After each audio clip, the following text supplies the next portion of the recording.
ఇంద్రలోక భవనాన్ని ఈడ్చుకొచ్చి గదిలో మార్చి మళ్ళీ కట్టారో ఏమో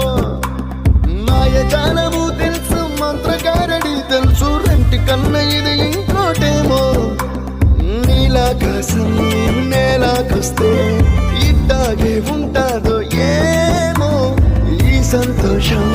దాచాలంటే హృదయాలు ఓ వంద కావాలేమో ఇంతందంగా ఉంటుందా ఈ లోకం